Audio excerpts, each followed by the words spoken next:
அப்பா அப்பா ப்ளீஸ் பா, போகாதீங்கப்பா என அழுதபடியே காருக்குள் தவித்தான் சர்வா. துப்பாக்கி சத்தத்திற்கு பயந்து தன் காதை பொத்திக் கொண்டான். அடுத்த சில நொடிகளிலேயே ராணாவின் குண்டுகள் ராஜன் நெஞ்சை துளைக்க மண்ணில் சரிந்து விழுந்தார் ராஜன்.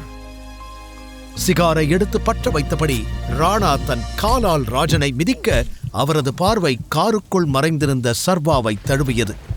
இந்த துரோகியோட முகத்தை மட்டும் மறந்துடாத டைகர் என்று இறுதியாக சொன்ன ராஜனின் உயிர் பிரிந்தது. அப்பா என்று அலறி அடித்து எழுந்து அமர்ந்தான் சர்வேஸ்வரன். வியர்த்து போயிருந்த தன் முகத்தை துடைத்துக் கொண்டான். கடந்த 18 வருடங்களாக இதே கனவு அவனை தூங்க விடாமல் துரத்தி வருகிறது. கையில் அணிந்திருந்த அந்த புலி முத்திரை மோதிரத்தை பார்த்தவன் தன் அப்பாவை நினைத்துக் கொண்டான். பின் ஒரு பெருமூச்சோடு வேலைக்கு கிளம்ப தயாரானான். சர்வா என்று அழைக்கப்படும் சர்வேஸ்வரன் சென்னையில் உள்ள ஒரு பிரைவேட் கம்பெனியில் டெலிவரி பாய் வேலை செய்கிறான். 23 வயதிற்கே உரிய சுறுசுறுப்பான நடை, ஃபிட்டான உடல் என பார்ப்பதற்கு வசீகரமாகவே இருப்பான்.